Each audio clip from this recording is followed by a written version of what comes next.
with activity time traveler, my journey to Vedic India.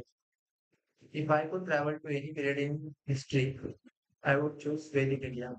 I traveled nearly 3,000 years into the past, expecting to find a civilization concerned only with the rituals and religion. Instead, I found a society driven by curiosity. The people believed that asking the right questions was just as important as finding the right answers. Their lives were not limited to worship alone. They observed nature, studied movements of stars, composed poetry, explored mathematics, practiced medicine, and asked profound questions about the consciousness and existence. The most fascinating place I visited was the Vedic. Students did not simply memorize books. They learned by observing, questioning, discussing, and debating. Knowledge was considered the greatest form of wealth because it could never be stolen or never be erased. One tradition impressed me more than anything else. It was called Shastrartha. When scholars disagreed, they didn't immediately fight over the weapons, so over with the weapons.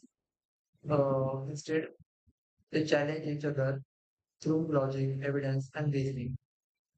The person's greatest victory was not defeating an enemy on the battlefield, but presenting a stronger argument.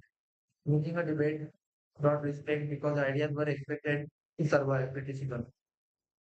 I also spent time reading the Upanishads, which completely changed my understanding of philosophy. One story stayed with me. A young boy named Nachiketa from the Katha Upanishad asked the Lord of Death, Yama, question that most adults were afraid to ask. What happens after death? Yama first tried to distract him. He offered him wealth, gold, long life, power, even a kingdom.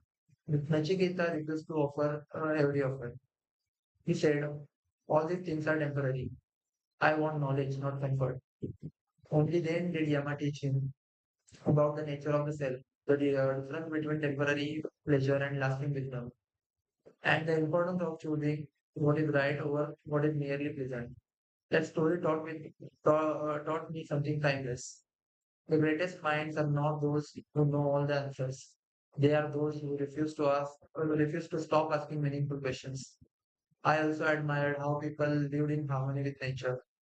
They used resources carefully, respected rivers and forests, and understood that human progress should not come at the cost of destroying the environment. I want to go back because I believe Vedic India reminds us of something modern society often forgets. Technology can make us smarter, but wisdom makes us better. Perhaps the true strength of civilization is not measured by the size of its building or the power of its army. It is measured by the quality of questions its people dare to ask. Thank you. A civilization is remembered not for what is possessed, but for what it understood.